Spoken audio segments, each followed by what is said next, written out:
Სოციალურ დიდება და მადლობა მოგესალმებით ყველას. Ჩვენიერი სიმღერა იყო. სამადლობელი მადლობა შენ ღმერთო რომ შემიყვარე.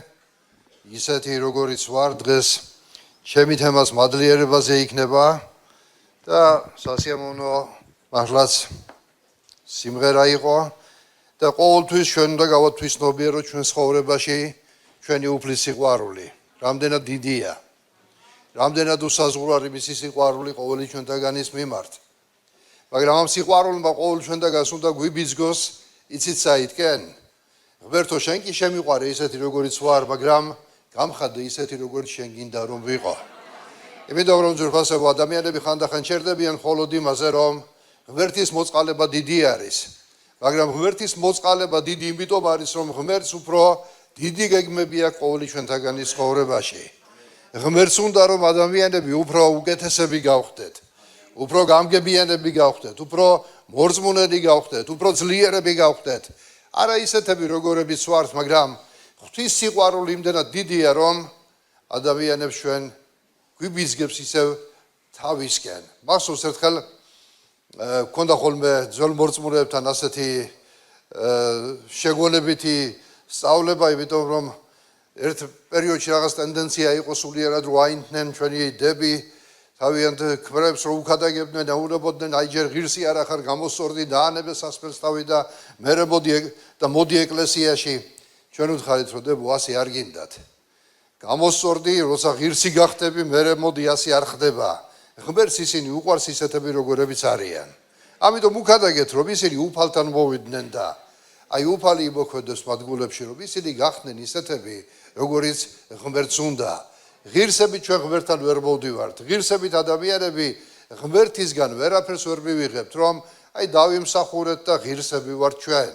ვისაც გონია რომ საერთოდ რაიმე დაიმსახურა ცხოვრებაში და იმით ხარ დღეს მოსული აქამდე, წარეცდები, იმიტომ რომ ჩვენ ღირსებით და ჩვენი დამსახურებით დღემდე არ მოსულ ვართ. თუმე ვიფიქრებ რომ ჩემი ღირსებითა და დამსახურებით ვარ ეკლესიის მწყემსი, ვაი მაშინ მე, იმიტომ რომ არ ხდება ასე რომ ღირსებით და დამსახურებით რომ ღმერთის წინაშე დაიმსახურე, იმიტომ გიკავია ეს მდგომარეობა, იმიტომ ქადაგებს სახარებას, იმიტომ ხარ მსახური, იმიტომ ხარ ქადაგებელი, იმიტომ ხარ კურთხეული ეკლესიის წევრი, თუნდაც თუ უფალმა რაიმეში გაკურთხა. ღირსებით ჩვენ ეს არ მიგვიღია, ეს არის ღმერთის მადლი, მისი წყალობა რისთვისაც ჩვენ ყოველთვის უნდა ვემადლიეროთ ღმერთს. ამინ. ცოცხალ ღმერთს დიდება და მადლობა. მინდა დღევანდელ დღეს შემოძვრფასებო მივესალმო ყველას, რა თქმა უნდა პირველ რიგში არ ვიყავით აქ უკვე 3 კვირის განმავლობაში. მართლა არ ვეტყვი ამას ახლა პირფერულად მომენატრება ხოლმე აქ ყოფნა, როდესაც გასული ვართ, მაგრამ კომპენსაცია ის არის, რომ იქაც კარხალში ვიყავით, ჩვენი ბრუკლინის ეკლესია, სადაც მათთან გავატარეთ 2 კურთხეული კარგი კვირა, მინდა მივესალმო, იმიტომ რომ გვისმენენ ხოლმე. იქ გავიცანი რამოდენიმე ადამიანი ისეთი, რომლებიც პირველად ნახე, რომ გაიგეს რომ ჩავდიოდით, სადღაც 1-2 საათის დაშორებით იმ ადგილიდან ერთ-ერთი კიდევ 3 საათი მოუნდა გზაში რომ მოსულიყო და გვეუბნებოდა ჩვენ ყოველთვის გისმენთ. და აი გავიგეთ რომ ეს ეკლესია ჩამოყალიბდა აქ და მართლა სიხარულით შემოვერთდნენ და ერთად კარგი დრო გავატარეთ. ამიტომ მინდა მათაც მივესალმო. მათ მსხვერპლი გაიღეს რომ შორეზე მოსულიყვნენ იქ, მაგრამ ყოველკვირეულად, როგორც ვითხრეთ, ჩვენ ყოველთვის უსმენთო ქადაგებებს. ღმერთს დიდება და მადლობა ასეთი ადამიანების და მინდა ვის პირდაპირ ეთერში გვისმენს, მათაც მივესალმო. ვიყვარხართ და ეს ყველაფერი, რა თქმა უნდა, რასაც ვაკეთებთ, ჩანაფიქრიც ეს იყო თავის დროზე და ღმერთს მადლობა. თუნდაც პანდემიის დროინდელი სიტუაციისთვის კი გავიარეთ, მაგრამ მადლიერები ვართ, იმიტომ რომ ეს მსახურება ფაქტიურად მაშინ წამოვიწყეთ, თითქმის შეიძლება ვთქვათ, იძულებული ვიყავით, მანამდე ვამბობდით, ჯერ კიდევ მზათა ვართ, მოდი კიდევ აი ეს გავაკეთოთ, მერე გავაკეთოთ პირდაპირ ეთერში მსახურებები, მაგრამ სიტუაციამ გვაიძულა, რომ ეს კარგი მსახურება დაგვეწყო და ღმერთს მადლობა ამ მსახურებისთვის, რომელმაც თავისი რაღაცა ნაყოფები უკვე მოიტანა. ყოველკვირეულად რამოდენიმე 1000 ადამიანი ისმენს ღმერთის სიტყვას და აი იქ ახლა ხდებოდნენ ის ადამიანები, რომლებიც ამბობდნენ, მე მათ არ ვიცნობდი, ცხოვრებაში შეხვედრილი არ ვიყავი, ჩვენ გისმენთო, და იყვნენ იქ ეკლესიაში. ისე რომ ძალიან ვისიამოვნეთ ამ სიტუაციებით, უფალს დიდება და მადლობა რომ თავის დიდებულ ვარადიულ საქმეს ის აკეთებს, ხანდახან ჩუმად, ხანდახან უხმაუროდ, ჩვენ ადამიანებს გვიყვარს ხოლმე ხმაური, ბაქიბუქი, ამ ხელას გავაკეთებთ, ამ ხელა გვინდა გამოჩნდეს, მაგრამ ხშირად უფალი ძალიან წყნარად, მშვიდად მოქმედებს ადამიანთა გულებში და თავის დროზე ჩვენ ამის ნაყოფებს ხედავთ. დიდება ღმერთს ამ ადამიანებისთვის და ვინც გმესმის პირდაპირ ეთერში მინდა მათ მივესალმო იესო ქრისტეს სახელით იყავით კურთხეული და ცხებულები. დღეს მინდა ვილაპარაკო ცოტაოდენი მადლიერების ძალაზე და რა მიმიძგა ამ თემის საკადაგებლად ისევ ამერიკაში როდესაც ვიყავით მადლიერების დღესასწაულზე ვიყავით მოხვდით იქ. ასეთი დღესასწაული აქვს, სადაც მთელი ქვეყანა ისვენებს, ოჯახები ერთად იკრიბებიან და უბრალოდ მადლიერების გამოხატულება აქვს ხოლმე იმ სუფრაზე, შემწვარი ინდაური, ეს ტრადიცია არის მათი და აი ამ ტრადიციისამებრ იმ ჯგუფშიც გავაკეთეთ ეს შეხვედრა, სადაც მოვიდნენ ადამიანები და იქაც მადლიერება ყველა გამოთქვავდა მადლიერებას თუ უფალმა რა გააკეთა მის ცხოვრებაში, განსაკუთრებით დაამახსოვრდა, შეიძლება ეხლაც გვისმენს, ახალი პიროვნება არის გურამი მუქადაგამას, თამარი, რომელიც იმ ორივე კრებას ესწრებოდა და იმ მადლიერების დღესასწაულზეც მოვიდა და რო უყურებდი, ასეთი შთაბეჭდილება მქონდა რომ მთელი ცხოვრება ვიცნობდით, ისე გაშინაურდა ეკლესიაშიც და მისი სიტყვებიც მახსოვს რომ მადლობა უფალს რომ შევხვდიავ ადამიანს, მადლობა უფალს რომ მოვისმინეს სიტყვა და მოვხვდი აი ამ გარემოში. ღმერთს დიდება ზურფასებო და როცა იქ ვიყავი, ჩემი გული მადლიერებით აივსო ზურფასებო და გამახსენდა ერთი მომენტი, იქაც კი გაუზიარე და მაშინ ჩავუფიქრდი იმ დღეს, რომ არის ისეთი დღეები, ჩვენ რაღაც რო ახდება ჩვენ ცხოვრებაში, რაღაც მოხდება, მაშინ ვემადლიერებით ღმერთს, არა რომ მადლობა ღმერთო რომ აი ეს მოხდა ჩვენ ცხოვრებაში, მაგრამ ერთ რაღაცას მივხვდი რომ თურმე არსებობს ისეთი დღეები ჩვენს მომავალ ცხოვრებაში, რომლის შესახებაც ჩვენ ახლა არაფერი არ ვიცით, მაგრამ რაღაც ჩემს გულში ჩაიდო, ეს არ არის დოგმა, დოქტრინა რომ ყველა მასე გააკეთოთ, უბრალოდ ჩემს გულში ჩაიდო რომ ღმერთო, მადლობას გიხდი მომავალი კურთხეული დღეებისთვის, რომელიც შენ გაითვალისწინე. და რატომ თქვი იცით ეს, იმიტომ რომ თვალწინ როცა აი ამ მადლიერების დღეზე ვიყავით და ამ ხალხს უყურებდი, თვალწინ წარმომიდგა თუ როგორ დაიწყო საერთოდ ეს ჯგუფი, ეს ეკლესია, ჩასული იყო ძმა გურამით ამერიკა იქიდან და სპონტანურად მოვაწყვეთ იქ კაფეში შეხვედრა, ერთი 15 ადამიანი შეიკრიბა, ეს იყო პირველი შეკრება მათი, შემდეგ ეკლესიას ვთხოვეთ ადგილი და ასე ნელ-ნელა გავაგრძელეთ ეს სახურებები და ერთ-ერთი პერიოდი ჩასვლის დროს, როდესაც ვიყავი ახლა პასუხისგებლობა არის, როდესაც რაღაც ტვირთს იღებ, ხო ასე არის და ჩემთვის ვფიქრობდი სათბილისი, სათბურკლინი, ღმერთო, როგორ გავწვდეთ აი ამ ყველაფერს, ყველაფერი ჯერ ცხადი არ იყო, როგორ დღეს უფრო მეტი სიცხადე გვაქვს, როგორ უნდა ვიშრობოთ იქ, მაგრამ იმ პერიოდში არ იყო და ჩემთვის როდესაც ვფიქრობდი, საერთოდ უფალო იყუმეთ კი შეიძლება, იქნება რაღაცა ჩემით წამოვიწყე. ჩემთვის აი ფიქრებში ვიყავი ასე და აი ამ პერიოდში დამოწმებას აქვს ნათქვამიც მაქვს მე, მთელი ერთი კვირის განმავლობაში ჩვენ ერთ დას, რომელიც ჩვენი ძმა ჟორას გოგოს ვეძებდი რა ეხლა, ვიცოდი რომ ბრუკლინში იყო წლები ნანახი, არ მყავდა არც ტელეფონი ვიცით, არც ორდინატები საიდან დაუკავშირდით და ის დღეები სულ ახსენებდი და აი ამ ფიქრებში როცა ვარ, ვდგევარ, მაღაზია იყო იქ ისეთი, რომ ძმები შესული იყვნენ, ფოიეში ვდგევარ, ჩემთვის შაფიქრებული, ვფიქრობ აი ამ სიტუაციებზე, მეთქი უფალო, საერთოდ იყო მეთქი შეიძლება აი იქნება რაღაცა წამოვიწყე, იქნება რაღაცა ტვირთი დავიდეთ ისეთი, რომ და აი ამ დროს იხსნება კარები და შემოდის ეს ჩვენი დაიკო, ეკა და რო დამინახა, იქ ვიდექი, თვალები შეხვდა ჩვენი ერთმანეთს, იკივლა. არ არსებობს იძახის მეთქი, არსებობს. მთელი კვირა შენგეძებ და აგერ ახლა შეხვდით და თითქოს ეს მოწმობა იყო, რომ ტყუილ არ დაგვიწყია იქ. ეხლა მადლიერების დღეზე აი იქ რო უსმენდი ამ ადამიანებს რომ მადლობას უხდიდნენ ღმერთს აი ამ 2 წლისთვის, რაც 2 წელია რაც დავიწყეთ, ხო? და ყველა მადლიერებას გამოხატავდა რომ ეს ჯგუფი არსებობს, არა? უყურებდა ჩვენთვის და გამახსენდა ის მომენტი. მაშინ მე არ შემეძლო მეთქვა მადლიერებით, რომ ვერთო მადლობა შენ აი იმ დღისთვის, რომელიც იმ მადლიერების დღეზე მქონდა, ხო? თუ სწორედ გადმოვცემ ახლა გასაგებად მინდა რომ გადმოგცეთ. მაშინ ვერ ვიფიქრებდი იმ დღეზე, მაგრამ თურმე იმ დროს, როცა ჯერ კიდევ იმ დღის შესახებ არ ვიცოდი, ღმერთს ქონია ჩაფიქრებული ის დღე, როცა იქ ვიჯექი და მიხარო და როცა იმ ადამიანებს უსმენდი, როცა მადლიერებით ლაპარაკობდნენ და ესეც რა არის, მაგრამ ერთი რაღაცა არის, რაც უფალმა მითხრა, რომ ეს დღე ავტომატურად არ მოდის ჩვენ ცხოვრებაში. ხვდებით? საჭირო არის რომ ჩვენ უფრო მეტად გზნობიარები ვიყოთ ღმერთის სიტყვისადმი. გზნობიარე იყოს ჩვენი გულები ღმერთის ნებისადმი, რომ ღმერთო არ გამოგვატეობინო, არც ერთი ის დღე მომავალში, რომელიც შენ გათვლილი გააქვს, სადაც უნდა გვაკურთხო, სადაც უნდა გაგვახარო, რაც შენ ღმერთო ჩაფიქრებული, დღეს მოგვეცი გზნობიარეობა უფალო. რომ ჩვენ დღეს ჩვენი ჭკუით არაფერი ვაკეთოთ, რომ დღეს ჩვენ შენ ცნებას მივყვეთ, რომ შენი ნებით თუ ვივლით, არც ერთი დღეს, რომელიც ღმერთს აქვს ჩაფიქრებული, ჩვენ არ ავსდებით. თქვენ ძურფასებო, და აი ამისთვის მე უღრუბესი მადლობა შევწირე უფალს და ვთხოვე და ჩემი სათხოვარი არის და ყველა ლოცვაში იმის შემდეგ ვიხსენებ, უფალო, გზნობიარები იყო შენი ნების მიმართ. საითაც შენ გინდა იქით წავიდე, რაც შენ გინდა ის ვაკეთო ჩემს ცხოვრებაში. არა ჩემი ჭკუით, არა ჩემი ამბიციებით, არა ჩემი დიდებისთვის, მაგრამ შენ რაც გინდა უფალო, რომ აი ასეთი ბედნიერი დღეები, რომელიც შენ ჩაფიქრებული გაქვს მომავალში, ვიხილო უხვად, ღმერთს დიდება. ამიტომ დაგვეხმაროს უფალი, ვიყოთ უგზნობიარეები, მისი სიტყვის მიმართ ძვირფასებოა. გადავდოთ გვერდზე ყველაფერი ჩვენი ადამიანური ჭკუა, გონება, ამბიციები, შესაძლებლობები, მოხერხებები და მივანდოთ უფალს, რომ უფალმა თავისი გზებით გვატაროს. ამინ. ღმერთს დიდება და მადლობა. არ ვიცი ახლა რაც ჩემს გულში იყო ნათლად გადმოგეცით თუ არა, მაგრამ აი ამით ვტრიალებდი და შემდეგ კვირისთვის აი ეს თემა გაუზიარე და მინდა თქვენს გაგიზიაროთ ძვირფასებო მადლიერების შესახებ. მადლიერება ისეთი რამე არის, რაც ყველასთვის არის ცნობილი, მაგრამ ცოტა თუ იცის მისი ძალა ძვირფასებო.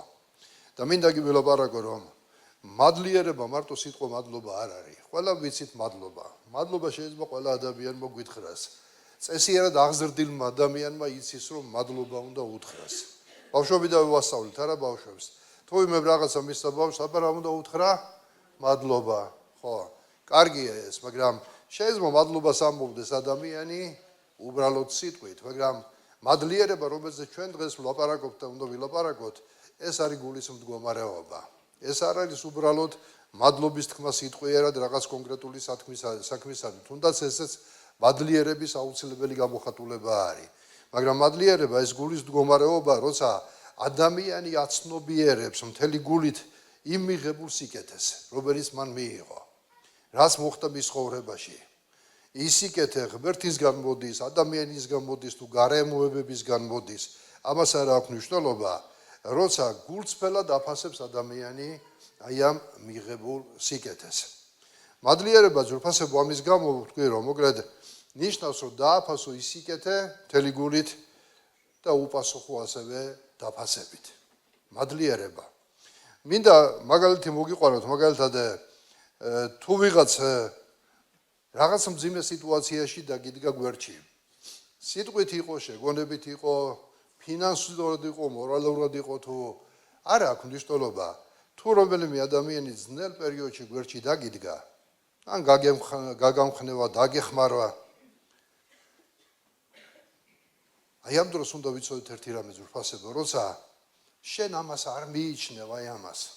აი კარგად დაიმახსოვრეთ. ამაზე მაქვს ნაფიქრი, როცა არ მიიჩნევ, რომ ვალდებული იყო ის ადამიანი შენს წინაშე. არამედ აფასებ ამას.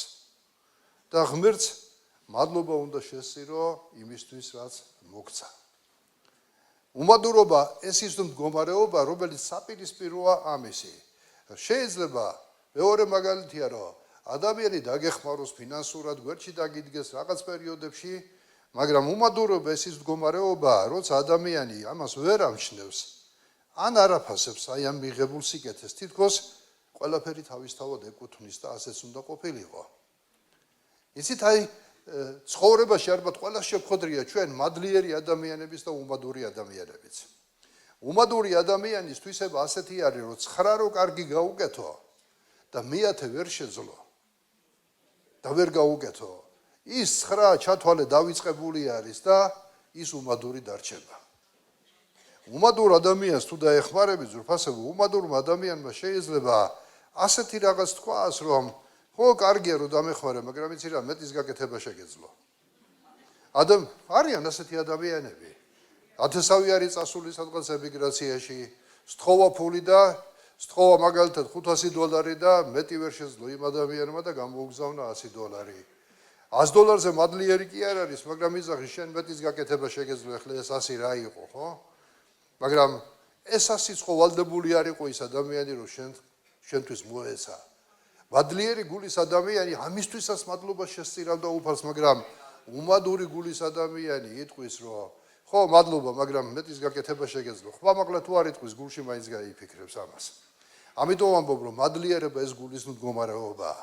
როცა გულში შენ აფასებ იმ გაკეთებულ სიკეთეს, რომელსაც გიკეთებს ადამიანი იქნება ღმერთი თუ გარემოებებიდან მიღებული სიკეთე, ხდება რომ ცხოვრებაში რაღაც ისეთი სიტუაცია შეიქმნა, რომ შენ რაღაც სიკეთე მიიღე იქიდან. ამიტომ იყავი მადლიერი ყველაფრისთვის ძვირფასება. მადლიერება არ არის მხოლოდ საკუთარი მატერიალური მდგომარეობის შეფასება ან მისგან მიღებული კურთხევების დაფასება, იმიტომ რომ ჩვენ ხო ასე ვართ მიდრეკილები, რომ ჩვენ თუ რაღაცას ვღებულობთ, მაშინ ვართ მადლიერები. უფალმა მაკურთხა და აი ამ კვირას მქონდა კარგი შემოსავალი ღმერთს, მადლობა ვიზახი. რა თქმა უნდა, მაგრამ მადლიერება ცოტა უფრო ღრმა რამეა. ეს არ არის მხოლოდ მატერიალური კურთხევების შეფასება. არ არის იმის შეფასება შენ რა მიიღე ცხოვრებაში, მაგრამ ეს შინაგანი გულის კმაყოფილი მდგომარეობა არის. რომელიც უფრო ღრმა არის, რომელიც სულიერი არის. და მინდა გითხრათ, რომ ჩვენ ყოველთვის მადლიერი უნდა ვიყოთ ღმერთის. იმიტომ რომ ძვირფასებო, ჩვენი ღმერთი ხშირად ისეთ რაღაცებს აკეთებს ჩვენ ცხოვრებაში, ანდახან ის შუმად აკეთებს, ეს არ ჩანს, შეიძლება სულაც არ გგონია რომ ის სიკეთე არის, მაგრამ ღმერთი მოქმედებს ჩვენ ცხოვრებაში. ამიტომ ყოველთვის მადლიერი იყავი ღმერთის. ყოველთვის შეიძლება შენ არ ფიქრობ რომ ეს სიკეთე არის, მაგრამ ჩვენი ღმერთი ყველაფერს აკეთებს ჩვენი სიყვარულით. ღმერთს დიდება და მადლობა. ბიბლიაში ძვირფასებო, მადლიერება არ არის წარმოდგენილი როგორც შემთხვევითი ქცევა, მაგრამ ბიბლია ჩვენ გველაპარაკება, რომ ეს ღმერთის ნება არის ადამიანის ცხოვრებაში. დიდება უფალს ამისთვის. ეს ღმერთის ნება.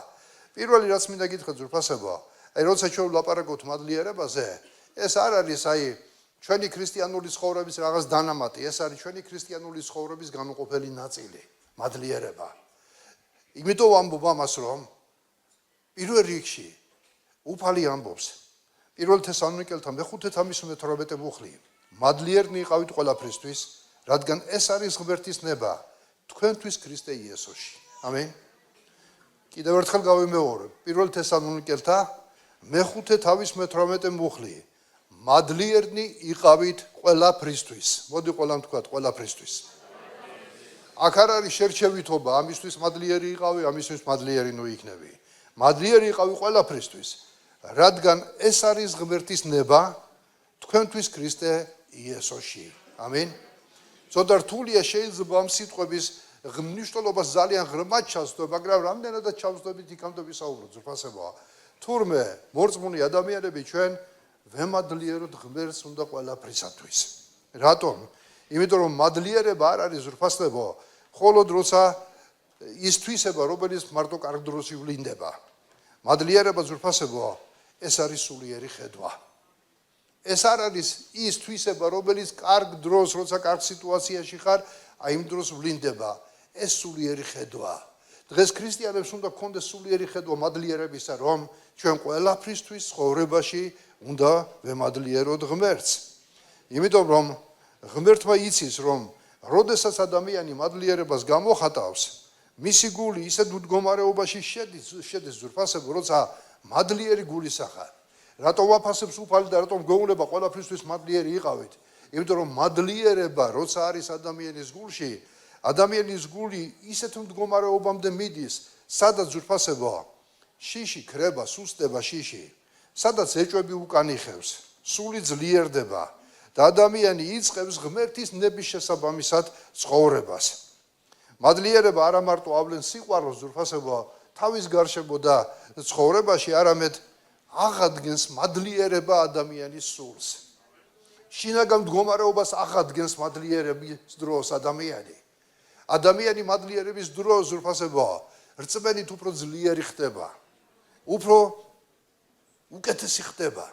როცა ჩვენ გვხვდებიან მადლიერი ადამიანები, მადლიერ ადამიანთან ყოფნა ერთი სასიამოვნო რაღაცა არის.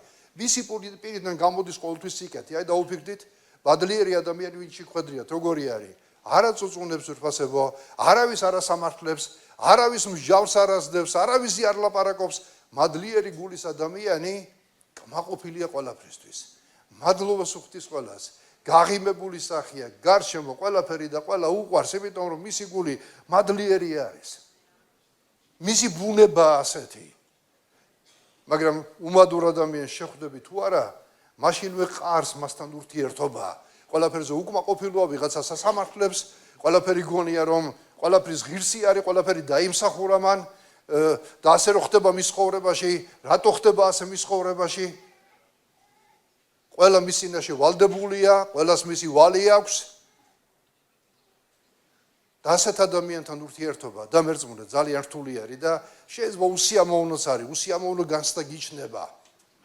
ამიტომ მოდი ვიყოთ მადლიერი გულის ადამიანები.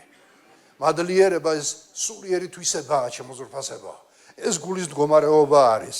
ამიტომ დაგვიხოროს უფალი რომ ყველაფერი ყოველთვის გამოვხატოთ მადლიერება, მაშინაც კი როცა არ გვესმის ზურფასებო ის საკითხი. არის ხშირად რომ რაღაც საკითხი არ გესმის ცხოვრებაში და ძნელი აღიქვა, უნდა ემადლიერო ამისთვის ღმერთს თუ არ უნდა ემადლიერო. ისეთ არის ცხოვრებაში ერთი რაღაცა ვისწავლე. არის ხოლმე მომენტები ზურფასებო რომ ცხოვრებაში ბევრნაირი ადამიანი შემოხვედრია.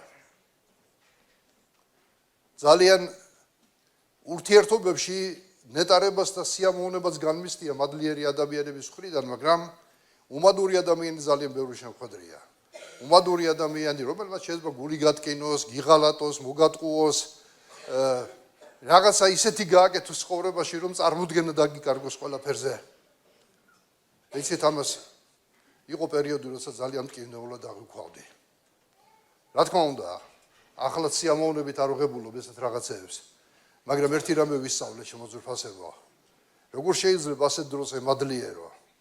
მე ღმერთს მადლობას არ ვხდი, ადამიანები რომ მოღალატეები არიან, ადამიანები რომ მატყუარები არიან, ადამიანები რომ ფლიდები არიან, ადამიანები რომლებიც შეიძლება ერთი ფეხის ნაბიჯი არ უნდა ენდომათ, არიან ასეთი ადამიანები.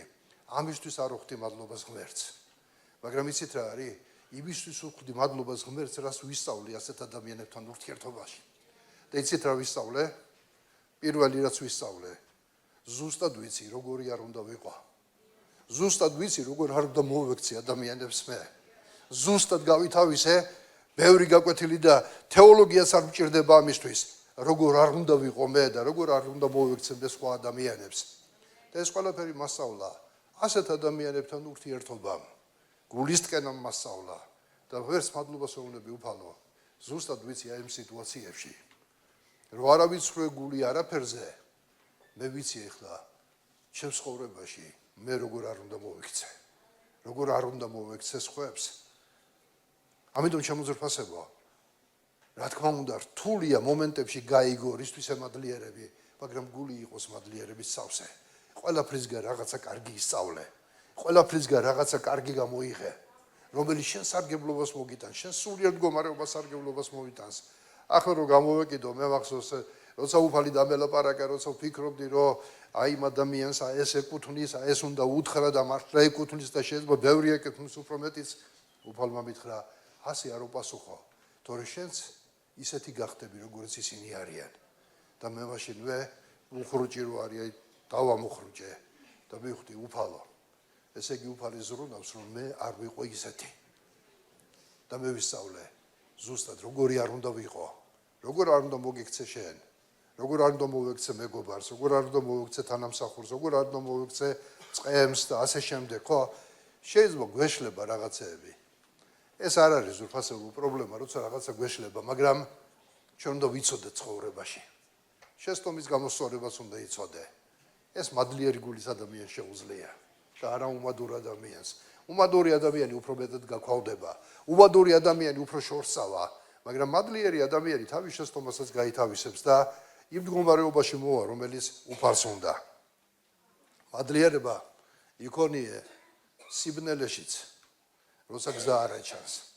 და ჩემთვის ზურფასებო იოანა წინასწარმეტყველის მაგალითი არის ძალიან ისეთი შთამბეჭდავი ადრეს მიქადაგია. სულ 4 თავი არის, მაგრამ რატომღაც ყოველთვის როცა ამ წიგნს ვკითხულობ რა რაღაც სახალისო მდგომარეობა ეუფლება ხოლმე ჩემს გულს, იმიტომ რომ ძალიან საინტერესო წინასწარმეტყველი არის. შეიძლება სასაცილო იქ არაფერი არ არის, მაგრამ უბრალოდ როცა ამას ვკითხულობ, იმ დღესაც ვამბობდი, როცა მოხვდები ზეცაში უფალთან, იონასთან რამოდენიმე კითხვა მექნება, რაც დღეს შეიძლება არ მესმის ცხოვრებაში.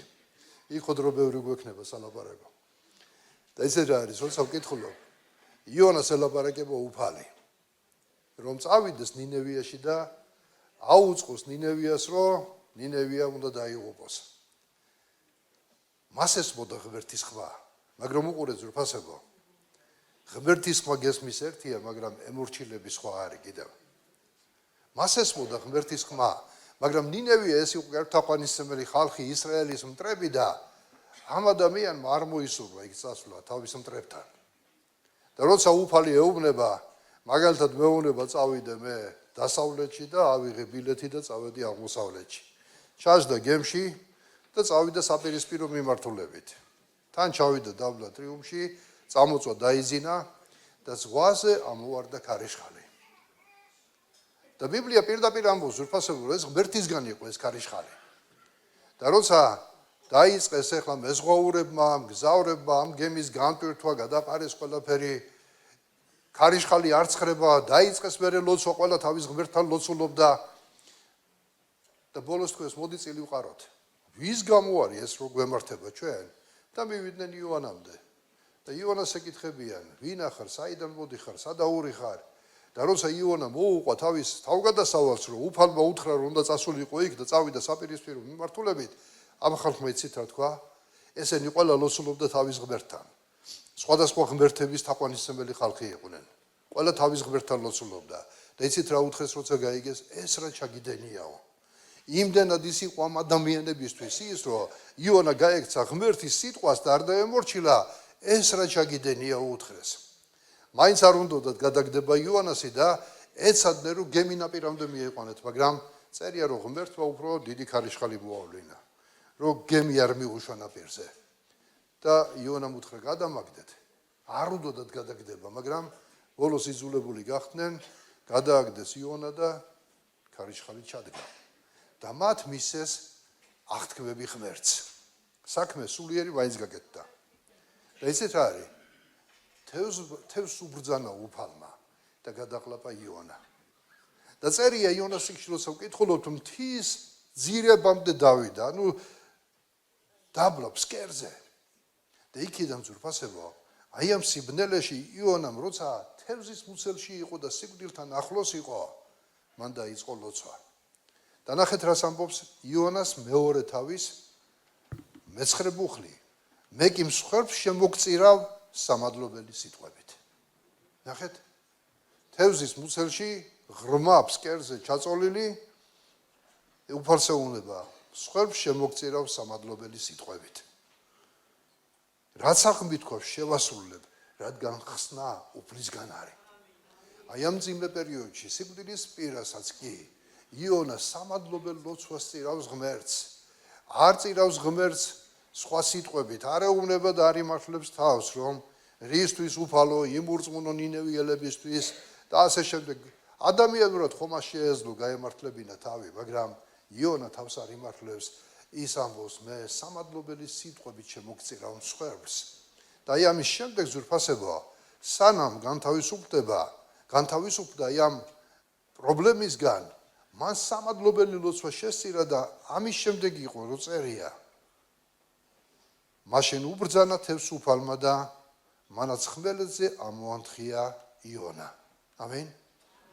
აქედან უნდა ვისწავლოთ ზურფასებო, მადლიერება ეს არის გასაღები, რომელიც კარს აღებს მაშინაც კი, როცა არ საიდან ჩანს შვება და შველა. სად იყო იონასთვის შველა? დღეს რო ჩაიძიროს წყალქვეშა ნავი, იქიდან რაც გადასცემენ, მაშველებს გამოიძახებენ და იმედი აქვთ, რომ მეორე წყალქვეშა ნავი ჩავა და ამოიყვანს მათ. მაგრამ იონას არ ქონდა ეს საშუალებები. ის თევზის მუცელში ფსკერში ჩაწოლილი ლოცულობს და ღმერთს ევედრება. მადლიერება ეს არის გასაღები იმ კარისა, რომელიც გამოუვალ მდგომარეობაშიც იღება. ამინ. ცოცხალ ღმერთს დიდება. ამიტომ რაიმე მძიმე სიტუაციაში იმყოფები ჩემო ძვირფასო ადამიანო, ზოგ შეიძლება ავადმყოფობა გქონდეს, ფინანსური გაჭირვება გქონდეს, ან რაიმე პრობლემა ცხოვრებაში, მოდი შენი გული სიბოროტით მოიეფსება. შენი გული ისევ მადლიერებით ღვთის წინაშე აივსოს და უთხარი უფალო, შეხედავ ჩემ მდგომარეობას, მე შენ გეკუთვნი და შენ გწირავ მადლობას ყველაფრისთვის ღმერთო და შენ როგორც გინდა ისე წარმართე ჩემი ცხოვრება. ნუ დაიბნელებ გულს, ნუ დაიბნელებ გონებას, მიყევი უფალს. მადლიერებას ის გასაღებია, რომელიც დაკეტილ კარებს აღებს. თუნდაც მაშინ, როცა გამოსავალი არ არის ცხოვრებაში. ამენ. მე მგონი ნათელი არის ზურფასებო, აი ეს მორალი აი ამ ტექსტიდან. ამის შემდეგ, რა თქმა უნდა შეიძლება ამ თემას აღარ ეხება, მაგრამ მაინც მინდა გითხრათ, რომ ამის შემდეგ რა ხდება? როცა თევზმა მოანთხია, იონა წავიდა ქადაგებს ნინევიაში, არც ერთი სიტყვა არ წერია ზურფასებო, რომ იონამ ხალხს სიყვარულით უქადაგა და უთხრა, მოინანიეთ ხალხო, დადის იონა 3 დღის სავალზე გაიარა და აუწყებდა 40 დღე და ნინევია დაიღუპება. 40 დღე და ნინევია დაიღუპება. მე ავიდა მაღალ მთაზე, წამოწვა და შორიდან უყურებს რა მოხდება. რა მოხდა ამ ქალაქში? ხალხმა დაიწყო ლოცვა-მარხვა. არც საქონელს აჭამეს. ფერფლი დაიყარეს და ნაცარი. მოინანიეს ღმერთის წინაშე და ღმერთმა შეიწყალა. აი ამ სიტყვებზე ხალისობ იონა რასაუბრს იცით? რო დაინახა ეს ყველაფერი, ხო ვიცოდიო ღმერთო, რომ ესეთი მოწყალე იყავიო, იმიტომ არ მინდოდა წამოსვლა. რო შეიწყალებდიო. ეხლა ღმერთმა რო ვითხრას, წადი ავად ამ ქალაქში და გადავარჩენი მხალს, ალბათ გავიქცეოდი სირბილით, ხო? მაგრამ იონას ის ხალხი არ უყვარდა, მტრები იყვნენ. მაგრამ ღმერთი მოქმედებდა მისი მხრიდან. და როცა იონამ ეს თქვა, წერია ზურფასებო, რომ ღმერთმა სცენარი აღმოაცენა. ღმერთმა გააგრძელა ამ წინასწარმეტყველთა ლაპარაკი. ამ სცენარემ იმ წყუნვარემზეში, როცა მოუჩრდილა რა, სიამოვნება განიცადა იონამ და როცა უკვე აი ამ სიამოვნებაში არის, აი რომ ღმერთმა ჭიას უთხრა, რომ ფესვი გამოეხრა ამ სცენარისთვის. გამოხრა, ის ჭიას კი ღმერთს ემორჩილებოდა. გამოხრა ეს ფესვი, დაჭკნა ეს სცენარე და იონამ სიკვდილი ინატრა. იმდენად დამწუხრდა და განიცადა ეს მდგომარეობა და უფალმა კიდევ ერთი გაკვეთილი ჩაუტარა. შენ ამ სცენარზე და გული, რომელზეც არ გიშრობია. მის აღმოცენებაზე და განა მე არ უნდა შემეწყალებინა ის ხალხი? ამით მთავრდება იონას წიგნი. კითხვა იონასთან ალბათ იქნება, იონა მე რა მოხდა? რომელიც აღარ გვიწერია. საინტერესო არის ზურფასებო. აი ასეთი არის ჩვენი უფალი, ღმერთს დიდება და მადლობა. მადლიერებით ვიდგეთ ჩვენი ღმერთის წინაშე ყოველთვის. ძიმე სიტუაციაშიც კი, როცა არ გვესმის, იონას რაღაც ისეთი ქონდა, რაც უფალს იზიდავდა მისკენ, ეს მადლიერება იყო. რასაც აკეთებდა, თუნდაც ცდებოდა, მაგრამ ამაში წრფელი იყო. მაგრამ მისი გული უფლისკენ იყო. და ღმერთი აგრძელებდა მასთან მუშაობას, ღმერთს დიდება და მადლობა. მადლიერება ჩვენ გვაბრუნებს ღმერთთან. მადლიერება ჩვენ ღმერთს გვაახლოვებს, ჩემო ზურფასებო. მე აღარ შეუდგები ახლა უძღები ძის ამბავს, რომელიც როცა დაფიქრდა, რა ჰქონდა მამამისის სახლში და დღეს რა მდგომარეობაში იყო. მადლიერება მის რაც ჰქონდა წარსულში მოატრიალა იქითკენ, რომ დაბრუნებული იყო მამის სახლში. მაგრამ ყველაზე ნათელი მაგალითი ზურფასებო ბიბლიაში არის ზურფასებო ასეთი რაღაც, რომ 10 კეთროვანი ყველა ვიცით ეს ისტორია. ამის საკითხვას აღარ დავიწყებ მე. უბრალოდ ჩვენ ხედავთ, რომ ეს არის მკაფიო მაგალითი მადლიერებაზე. იესოს შეხვდა 10 კეთროვანი. 10 კეთროვანმა შესძახეს და უთხრეს, მოძღვარო იესო, შეგვიწყალე ჩვენ. კეთრი ეს ის დაავადება იყო, რომელიც იყო ზურფასებო აი გარიყული იყვნენ საზოგადოებიდან. და რჯულის მიხედვით, როცა რომელიმე ადამიანი იკურნებოდა, მღვდელს უნდა ჩვენებოდა.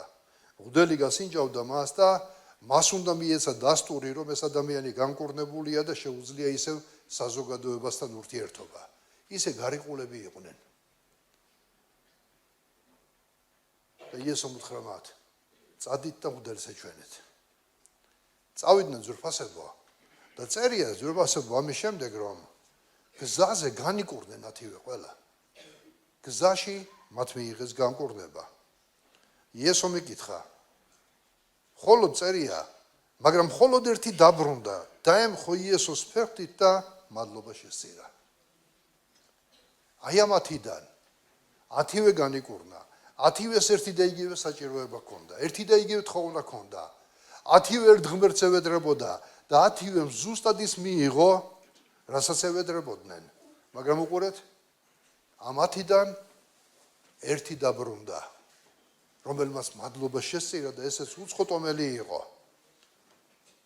იესომ არ გაატარა ეს მომენტი და იკითხა.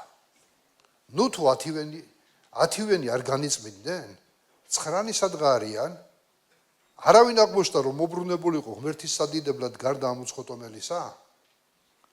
ეს სიტყვები იესოსი მხოლოდ ციფრები და სტატისტიკა არ არის, რომ 10 განიკურნა, 9 სად არის, ეს ერთი მოვიდა. არა, ეს სიტყვები ძვირფასები უფრო ღრმა არის. 9 სადღა არიან? დღეს მინდა უბრალოდ გავითავისოთ ძვირფასებო. განკურნება იესოს სიტყვები განწმენდა მარტო სხეულის განკურნება არ იყო. ამ 10-დან 9 სხეულის განკურნება მიიღო და მე-10 მადლიერი რომელიც იყო, მან ხსნა მიიღო და იესომ უთხრა, წადი, შენ მარწმენა. იხსნა იესომ, მან ხსნა მიიღო ძვირფასებო, ვერც დიდება ამისთვის. ამიტომ მინდა გითხრა ძვირფასებო, მადლიერება უფრო დიდია ვიდრე სასწაულის მიღება. მადლიერება უფრო დიდია ვიდრე რაღაც მიიღო ცხოვრებაში.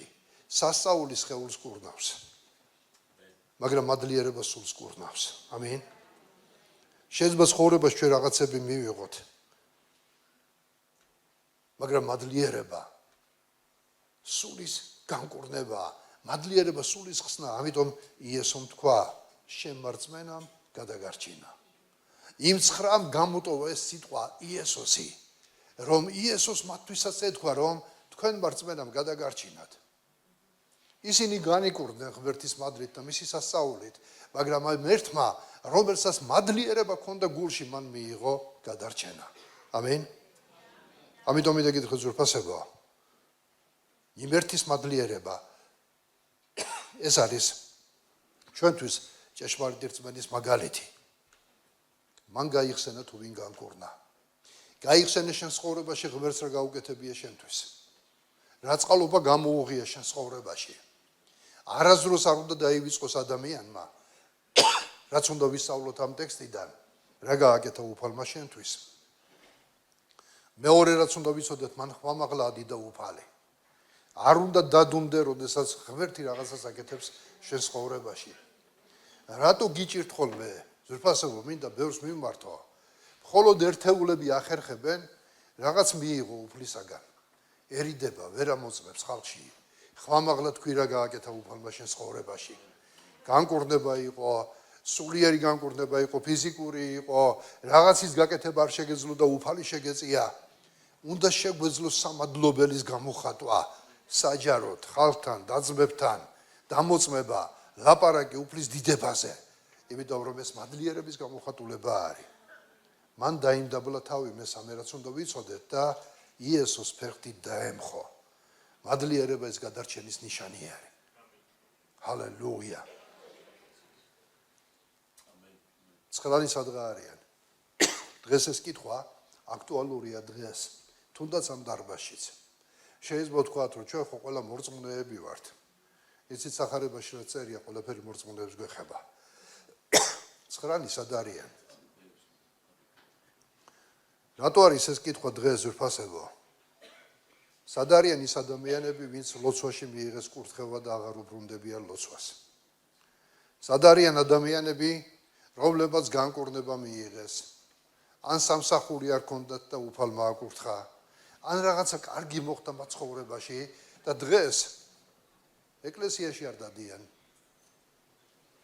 ან შიგადაში დადიან, რომლებიც მსახურებაში არ არიან, არ ემსახურებიან ღმერთს, ზოგიერთი შეიძლება საერთოდაც ისე ძველ ცხოვრებას მიუბრუნდა და უბრალოდ მორწმუნეების მეგობრად დარჩა.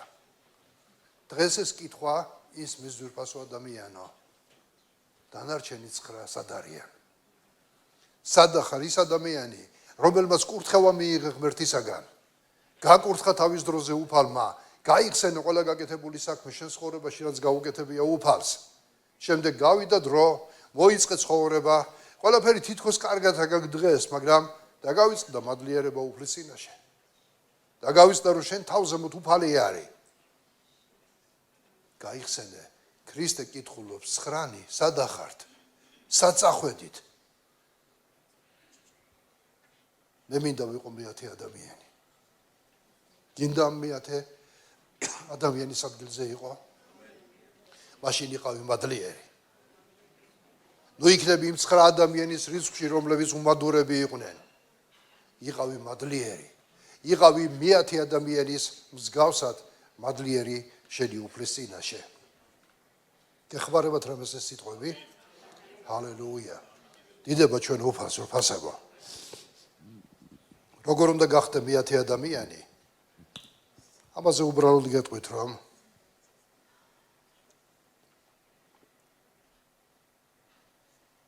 აღიარე ღმერთის შემწეობა შენს ყოველდღიურ ცხოვრებაში. თუ გინდა იყო მეათე ადამიანი, ყოველ დღე ემადლიერე ღმერთს.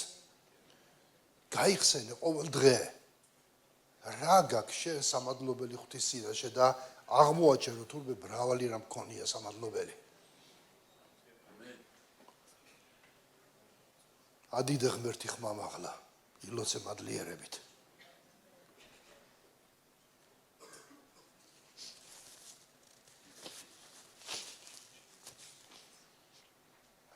შემომიღებულმა კურთხევებმა არ დაგაშოროს ღმერთისგან. და ისიც აწერია ისრაელზე. ვაზივით იყო აყვავებული ისრაელი, წინასწარმეტყველი ამბობს.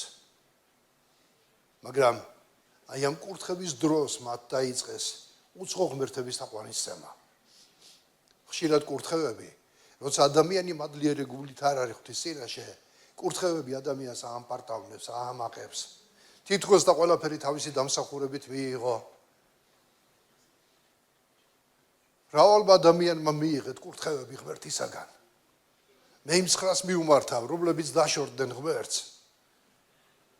ამიტომ დღეს დაბრუნდი ღმერთთან. ამ მიღებულმა კურთხევებმა არ დაგაკარგვინო შენ უფლის სახე. თითქოს პირიქით უნდა ყოფილიყო. როგორც წინასწარმეტყველი ამბობს, განტოტვილი ვაზივით არის ისრაელი. მაგრამ როდესაც ის კურთხევის ზენიტში იყო, მაშინ გაიმრავლესო ღმერთები. როცა ადამიანს საშუალება ეძლევა დღეს, ქვეყნიერებაც იზიდავს მას.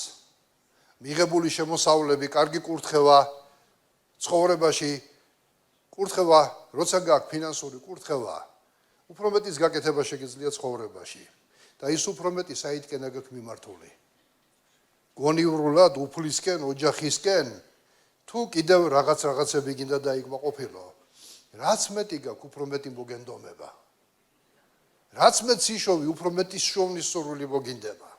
ასეთი არის ადამიანის ბუნება, ადამიანი არასდროს არ იტყვის საკმარისი მაქვს მე. დარწმუნებული ვარ, ვიღაცა რო ეხლა ისე გაკურთხოთ უფალმა, რომ ამ ერთ თვეში 1 მილიონი იშოვოთ, კმაყოფილი არ იქნებით, თუ მადლიერი გული არ აქვს. უცბად გადახედავ, თუ დღეს ამბობ, რომ ეხლა რომ მილიონი მქონდეს, რამდენ საქმეს გავაკეთებდი, აღმოაჩენ, რომ თურმე ის არ აკოფნის შენ და აი როცა არ აქონდა ბევრი კაი საქმის გაკეთება რო გინდოდა, მერე დაგენანა. ამაში თავისი ცდულებაა. ადამიანებს უჭირთ ხოლმე, მაგალითად 100 ლარი რო ხელფასი რო შესაწირი და მეათედი გაიღოს, არა, პრობლემა არ არის მისთვის. 1000 რო გაუხდა, არც მაშინ იყო პრობლემა, მაგრამ რაც უფრო ზევით წავიდა შემოსავალი, უფრო გაუჭირდა მეათედის დადება. როგორი არის, უფრო მეტი ციფრი ხო იზრდება. იმას კი აღარა ფიქრობს, რომ შემოსავალი გეზრდება. არა, იმას ითulis უკვე გაცემა როგორ ეზრდება. მადლიერი გული ძვირფასებო, ამ ყველაფრისგან თავისუფალია. მადლიერი გული სხვანაირად ფიქრობს. ამინ. ვერძიდება და მადლობა. და კიდევ ძვირფასებო მინდა, რადგან ზიარებაც გვაქვს დღეს და აღარ მინდა ძალიან შორს ავიდე, მაგრამ რამოდენიმე საკითხი მაინც მინდა გითხრათ. მადლიერება აქციე ყოველდღიური ცხოვრების წესად. ყოველ დღე. ყოველ დილით როცა ადგები, ერთი მადლობის მიზეზი მაინც თქვი. თუნდაც ის რომ მშვიდობით გაგითენდა ის დღე. რომელიც შეიძლება დღეს ბევრს არ გაუთენდა. ისრაელს წესად ჰქონდა დილის მსხვერპლი და საღამოს მსხვერპლი. მოქონდათ ღმერთის წინაშე.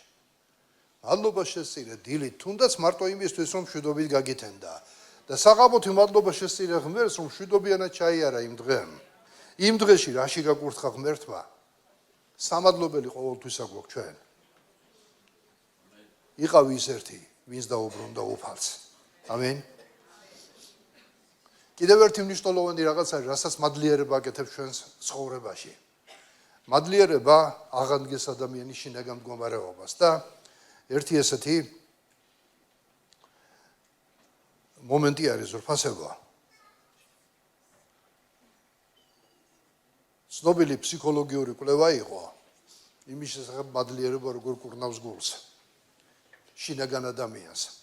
და ამ ფსიქოლოგიური გამოკვლევის დროს ჩაატარეს ესეთი ექსპერიმენტი, რომ ადამიანებს თხოვეს, რომ ყოველ დღე პაციენტებს დაეწერათ 3 რამე, რისთვისაც სამადლობელი ქონდათ ღმერთის წინაშე. 3 რამ. უბრალოდ რისთვისაც მადლობლები იყვნენ, რადგან ეს ექსპერიმენტი ეკლესიაში არ ჩატარდა. რამოდენიმე კვირაში წარმოიდგინეთ თქვენ დეპრესიის დონე ამ ადამიანებში, რამოდენიმე კვირაში ვინც დაიწყო მადლიერება, 40% დაეცა დეპრესიის დონე. ანუ მკვეთრად შემცირდა ის ნერვიული დაძაბულობა, რომელიც ჰქონდათ მათ. და რაც ყველაზე საინტერესო არის, რომ მათში ოპტიმიზმიც გაიზარდა, იმედი და ამავე დროს მათი მეხსიერებაც გაძლიერდა. რომ სუფთა ჰაერივით არისო მადლიერება. მადლიერებაში ძალაა ჩემო ზრფასებო და თქვენ წარმოიდგინეთ, თუ უბრალოდ ცხოვრებაში ადამიანი მადლიერია და ასე მოქმედებს მასზე შინაგანად, რამდენად უფრო ძლიერად იმოქმედებს უფალი თუ შენ ყველაფრის თავში გიყენია ღმერთი. როცა შენ ღმერთს ემადლიერები ყველაფრისთვის. მადლიერება ზრფასებო, ეს ის არის, რაზეცაც ოდესღაც იგავთა წიგნი ამბობდა, მხიარული გული სახესაც ამხიარულებსო და გულის წუხილისას კი სულით შემოსრულია. ამაზე ბიბლია ლაპარაკობს შემოზრფასებო. მადლიერი გულის ადამიანი ეს არის ხალისიანი ადამიანი, გახარებული ადამიანი. და როცა ადამიანის გული ხალისიანია, პირდაპირ ამბობს ბიბლია, მხიარული გული სახესაც ამხიარულებს და გულის წუხილისას კი სულიც კი შემოსრულია. ნუ იქნები შემოსრული სულის ადამიანი. იხალისე ღმერთში. და მადლიერებით იდექი ყოველთვის მის წინაშე. დიდებული არის ჩვენი უფალი. ასეთი ჩვენ მაგალითები გვაქვს ზრფასებო, რომ დავითის ცხოვრებაშიც უამრავი მომენტი იყო. და ერთ-ერთ ფსალმუნში ამბობს, 102 ფსალმუნის პირველი მეორე მუხლი არის. აკურთხე სულო ჩემო უფალი და არ დაივიწყო მისი სიკეთე. ნახეთ, არ დაივიწყო მისი სიკეთე. ადიდე ყოველთვის უფალი. როცა გიჭირს ამ დროს და მადლიერების ხასიათზე არ ახარ, დავითის სიტყვა გაიხსენე ყველა სიკეთე. და ნუ დამწუხრდები სულო ჩემო. ჰალელუია, ღმერთს დიდება. შემდეგში ამბობს, რა ხდება ამ მადლიერების შემდეგ? ეს ხო უბრალოდ სიტყვა არ იყო, რასაც დავითი ამბობდა. თუ შენი გულის მდგომარეობა მადლიერება, ნახე რომ მოაქვს შენ ცხოვრებაში. ის არის შემდობი ყველა შენი ბრალისა და კურნალი ყველა შენი სნეულებისა. ჰალელუია. თუ შენ იხსენებ მის სიკეთეებს, თუ შენ მადლიერი ხარ მის წინაშე, ის არისო შემდობი ყველა შენი ბრალის მპატიებელი და კურნალი შენი სნეულებისა. ცოცხალ ღმერთს დიდება ამისთვის. ჰალელუია. ამიტომ შემოზრფასებო. ცხოვრებაში გადახედეთ, რომ შეიძლება ერთი და იგივე პრობლემა ჰქონდეს ორ ადამიანს. შეიძლება ორი ადამიანი ერთი და იგივეს გადიოდეს ცხოვრებაში, მაგრამ უყურეთ, ერთის მიდგომა შეიძლება ესეთი იყოს, რატო მაინც და მაინც მე? არ აღსმენიათ ასეთი რაღაცები? რატო მოხდა მაინც და მაინც ჩემს ცხოვრებაში ეს იძახიან ადამიანები? არაფერი არ გამომდის მე და არის დეპრესიაში. მაგრამ მეორე ადამიანი შეიძლება ისიც კი იგივეს გადის. მაგრამ ეს ადამიანი ინარჩუნებს მდგომარეობას და ყოველთვის ემადლიერება ღმერთს. მადლიერი არის ღმერთის ზრფასება. აი ამ ორი ადამიანის ცხოვრებაში შეიძლება ერთი და იგივე მდგომარეობა იყო. მაგრამ პირველი ადამიანი უმადური, მეორე ადამიანი მადლიერი. და ისიც რა ხდება მადლიერების დროს? მადლიერების დროს გონება მშვიდდება. მადლიერების დროს აფორიაქებული გული წყნარდება და ადამიანი უფრო სწორ გადაწყვეტილებებს ღებულობს. უფრო სწორი გადაწყვეტილებები აქვს ცხოვრებაში, ხოლო აფორიაქებული გულის ადამიანი, რომელიც უმადური არის, შეცდომაზე უშვებს. ამიტომ მე მადლიერია ღმერთს.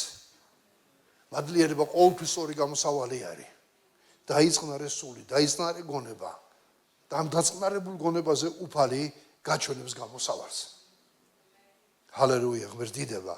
და უამრავი ადგილები შეიძლება იყოს ამის ირგვლივ წმინდა წერილში. უამრავი მუხლები, რომელიც აი ამ აზრს, რომელსაც გელაპარაკებით, კიდევ უფრო მეტად გაამტკიცებს. იყავი მადლიერი, ღმერთს დიდება და მადლობა.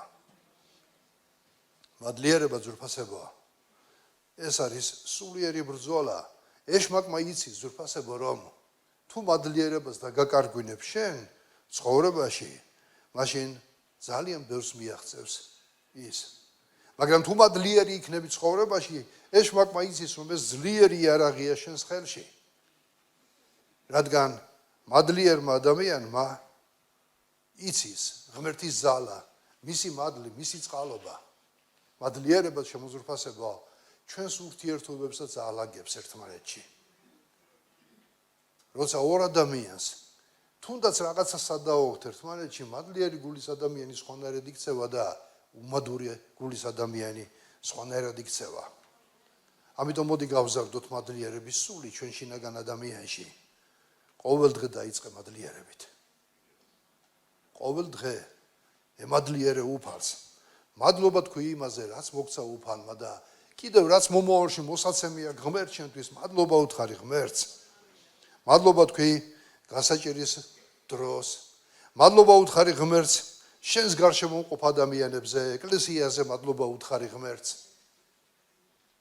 სხვა თემა მაქვს, რომელსაც ალბათ შემდეგში ვილაპარაკებ. მადლიერება და უმადურობა ეკლესიის მიმართ. ადამიანები ხო ამას გამოხატავენ ცხოვრებაში. ერთნი მადლიერებას გამოხატავენ ეკლესიის მიმართ, მეორენი უმადური არიან ეკლესიის მიმართ.